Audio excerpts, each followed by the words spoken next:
Avis vascular centre మన దేశంలోనే the best varicose vein hospital. విషయం ఏంటంటే మీరు చేసినన్ని ఫ్లైట్ జర్నీస్ నాకు తెలిసి చాలా మంది చేసి ఉంటారు ఇండస్ట్రీలో. సార్ యా మీ ఫ్లైట్ జర్నీ ఖర్చులన్నీ తీసి పక్కన పెడితే హైదరాబాద్లో ఒక మంచి ఇల్లు వచ్చేస్తుంది అంట. నిజమేనా?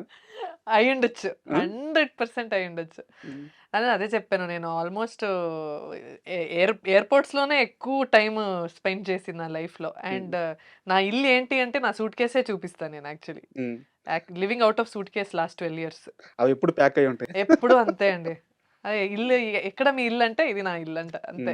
అండ్ మూవీలోకి వెళ్ళే ముందు మేడం, అమరావతి ఆహ్వానం మూవీకి మనం మాట్లాడుకునే ముందు, సో ఆ టీజర్ రిలీజ్ అయింది. ఆ, ఫస్ట్ టీజర్ మీ డైలాగ్తో రిలీజ్ అయింది. అవును. ధన్య బాలకృష్ణ అంటే ఒక అందమైన రూపం, మంచి నటన. సో మాకు అప్పటిదాకా పరిచయం. మీరంతా ఘోరంగా భయపెట్టే విధంగా ఆ డైలాగ్ చెప్తా, ఆ ఎక్స్ప్రెషన్స్ అవును. చేరగట్టుకొని. సో ఎందుకు ఇలాంటి ఒక క్యారెక్టర్ చూజ్ చేసుకోవాల్సి వచ్చింది? నాకు ఒక చిన్న ఆనెస్ట్‌గా చెప్పాలంటే ఒక మంచి కిక్ ఉంది అక్కడ. అవతల వాళ్ళని భయపెట్టడానికి ఒక చిన్న కిక్ అంతే. వేరే ఏ ఫ్యాక్టర్ లేదు. అండ్ ఒక ఆర్టిస్ట్‌గా జస్ట్ మనం మన స్పెక్ట్రమ్‌ని కొంచెం వైడెన్ చేసుకోవాలి. ఎప్పుడూ మనం చాలా స్వీట్‌గా, క్యూట్‌గా ఫ్యామిలీ స్టోరీస్ గానీ, ఉమ్, లవ్ ఉమ్. స్టోరీస్ గానీ చేస్తూ వెళ్తే మనకి బోర్ కొడతది. కరెక్ట్ ఒక కరెక్ట్. ఒక ఆర్టిస్ట్‌గా we have to sort of explore different things.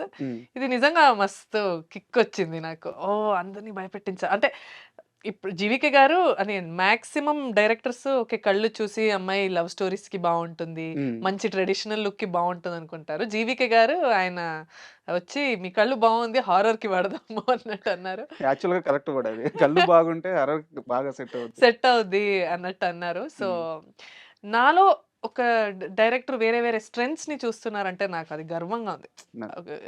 Okay. ఈ అమ్మాయి ఇదొక్కటేరా ఈ బాక్స్‌లో పెడదాము. ఇంకా వేరే సెట్ అవ్వదు అన్నట్టు లేదు. ప్రతి ఒక్క డైరెక్టర్ నన్ను వేరే వేరే లెన్స్‌లో చూస్తున్నారు అప్పుడు నుంచి. సో, నాకది భలే అనిపిస్తది. I feel very proud. Okay. ఏదో కరెక్ట్‌గా చేస్తున్నామనమాట. ఓకే. నేను చేయగలుగుతాను అన్నట్టు. అంటే ఇది ఎలాగో హర్రర్ ఆ! మూవీ కాబట్టి ఆ! మనం కాస్త ప్రాక్టికల్ ఎక్స్పీరియన్స్‌కి వెళ్దాం. ఆ! మీ లైఫ్‌లో హారర్ మీరు ఎక్స్‌పీరియన్స్. నిజంగా ఆ సిట్యుయేషన్ ఎప్పుడన్నా ఫేస్ చేస్తారంటే, నేను దెయ్యమని అనట్లేదు. సమ్ ఎనర్జీ, నెగెటివ్ ఎనర్జీ గాని, సమ్ ఎనర్జీ ఏదో ఒక భయపడిన సందర్భం ఒక రూమ్‌లో ఉన్నప్పుడు ఏదైనా మీ మొత్తం లైఫ్‌లో ఈరోజు భయమేసింది అనే క్షణం ఏదన్నా ఉందా? లేదు సార్. అలాంటి లేదు. నేను అలాంటి పరిస్థితిలో ఉండను. నాకు హారర్ అంటే చాలా, చాలా, చాలా భయం. హ్మ్. నాకు ఎవరైనా కథలు చెప్తే నేను 'చంద్రముఖి' సినిమాలాగా నేనే అది ఆ క్యారెక్టర్ అన్నట్టు వెళ్ళిపోతాను నేను. హ్మ్. కొంచెం సైక్‌గా ఆలోచిస్తా. సో, హ్మ్. నేను అంత డీప్‌గా ఎళ్ళకూడదని నేను కొంచెం కట్ ఆఫ్ చేసేస్తాను. నాకు చాలా భయం. హారర్ సినిమాలు నేను చూసింది చిన్నప్పుడు ఒక 'చైల్డ్స్ ప్లే' అని ఒక సినిమా వచ్చింది. మీకు గుర్తుందో లేదో తెలీదు. అవును. అదొకటి, 'కాంజూరింగ్' ఒకటి. హ్మ్. అండ్ అది కూడా చీకట్లో చూడను. ప్రాపర్ మార్నింగ్ అయ్యుండాలి. అందరూ బ్రేక్‌ఫాస్ట్ చేసి, మీ టీవీ చుట్టూ ఆన్ అందరూ ఉండాలా? చేసి అందరూ మినిమమ్ 4 మెంబర్స్ ఉండాలా. ఆ! నెక్స్ట్ వాళ్ళు చూసుండాలి ఆల్రెడీ సినిమా. హ్మ్. అంటే మాకు నెక్స్ట్ ఏమొస్తదని చెప్పాలా. హ్మ్. నాకు ఇలా జంప్ స్కేర్స్ అవన్నీ చాలా భయం. హ్మ్. ఇప్పుడు ఏమొస్తదో చెప్పు అంటే, వాళ్ళు కూడా ఆట ఆడుకోవడానికి "ఏం లేదురా చూడు ఏం అవ్వదురా" అనేస్తారు. బట్ నేనంతే ఆ మూడ్‌లోనే చూస్తాను సార్. నా వల్ల కాదు ఇంత హారర్. భయపడే మీరు మమ్మల్ని అందరిని యెస్. భయపెడుతున్నారా? అది నాకు ఒక మంచి భలే అనిపించింది. So, yeah! హారర్ ఎక్స్‌పీరియన్స్ అయితే ఏం లేదు. బట్ చిన్నప్పుడు కథలు చెప్పేవాళ్ళు. హ్మ్. అండ్ సినిమా చేస్తున్నప్పుడు కూడా షూటింగ్‌లో మన లైట్ క్రూ వాళ్ళుంటారు గదా! ఇలా సినిమా చేస్తుంటే వాళ్ళేదేదో కథలు చెప్పడం. అంటే హ్మ్. వాళ్ళ ఊర్లో ఇలా అయ్యేది. వాళ్ళ ఊర్లో ఏదో ఒక అమ్మాయి వచ్చి వాళ్ళ ఎక్స్‌పీరియన్స్ వాళ్ళ చెప్పాలి. ఎక్స్‌పీరియన్స్. హ్మ్. హ్మ్. చెట్టు మీదకొచ్చి అలా అలా ఏదో పాడుతూ ఉందంట రోజు నైట్ ఒక అమ్మాయి. హ్మ్.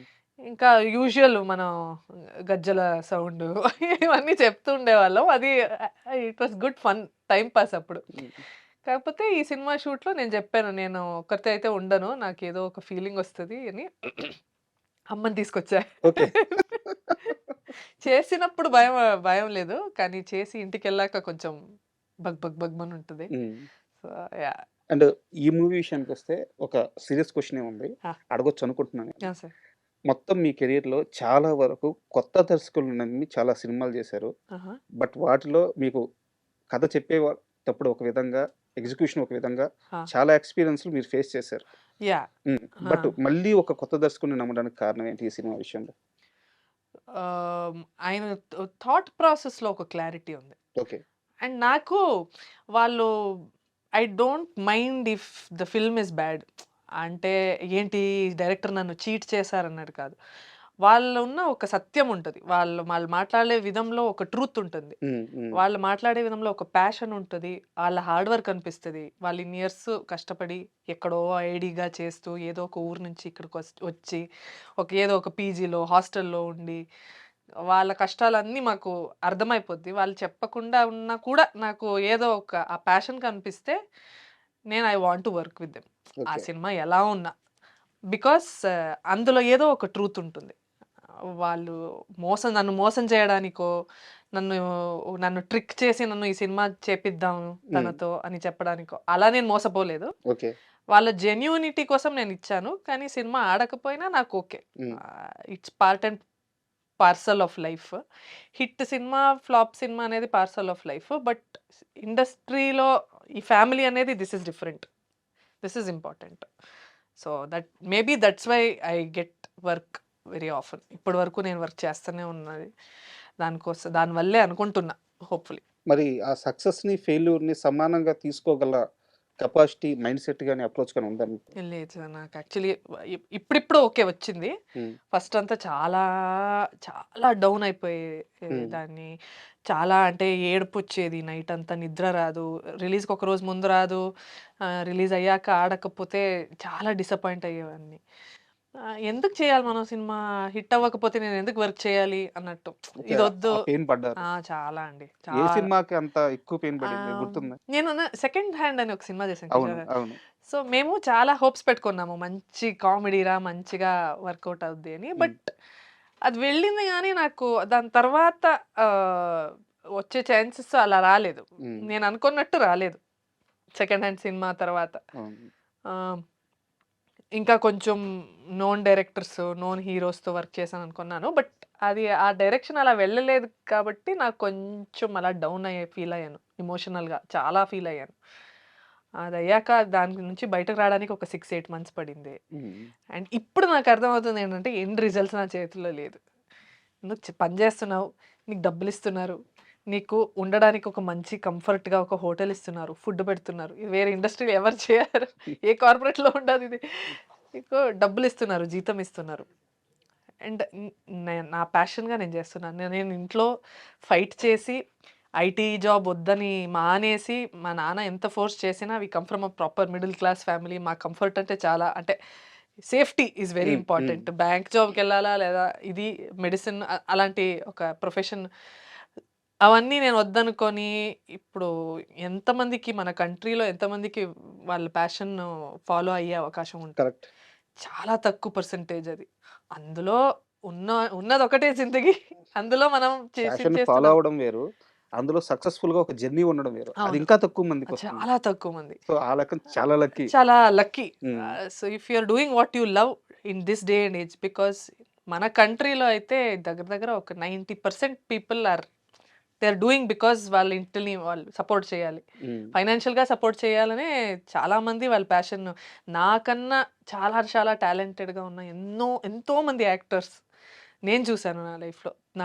నేను నాటకాలు చేసేదాన్ని అవును. అప్పుడు. Theatre so, background. థియేటర్ చేసిన వాళ్ళు ఇప్పుడు గూడా ఎంత టాలెంట్ ఆళ్ళకి. కానీ ఆపర్చునిటీస్ లేవు. హ్మ్. సో, వాళ్ళు ఫైనాన్షియల్ సపోర్ట్ చేసుకోవడానికి బయట వేరే జాబ్ చేస్తూ ఉంటారు. సో, నాకు తెలుసు. ఇవన్నీ నాకు ఐడియా ఉంది. నేను ఏ ఇది కాదు. I'm not ignorant about other things. So, I feel blessed. I feel grateful and I feel lucky. Super. ఇప్పుడు 'అమరావతికి ఆహ్వానం' సినిమా విషయానికొస్తే ఆ! మనకి షూటింగ్ అంతా నడుస్తూ ఉంటుంది. బట్ ఒక పాయింట్ ఆఫ్ టైమ్ ఉంటది. హ్మ్. ఈ సినిమాకి ఇది సోలు, ఇది కనెక్ట్ అవుతుంది. హ్మ్. ఆ! ఇది కరెక్ట్‌గా ల్యాండ్ అవుతుందని అనిపించే ఒక పాయింట్ ఉంటది. సో, హ్మ్. సినిమా మొత్తం మీద మీకు అలా అనిపించిన ఆ పాయింట్ ఏంటి? హ్మ్. అంటే మనం ఏ హారర్ సినిమా చూసుకున్నా దాని వెనక ఉన్న ఒక back story is the highlight. Correct. We want to see revenge on screen. మనకి చెడ్డ వాళ్ళకి అంటే నెగెటివ్ విలన్ క్యారెక్టర్‌కి రివెంజ్ తీసుకుంటే మనకొక ఈగో అవును. సాటిస్ఫాక్షన్ ఉంటది ఆడియన్స్‌కి. That is the highlight of any successful horror film. మనం హ్మ్. 'కాంచన' ఇవన్నీ అవును. అవును. చూస్తూ అవును. వస్తే ఇప్పుడు 'నిత్యా మెనన్' హ్యాండిక్యాప్‌గా ఒక రోల్ చేసి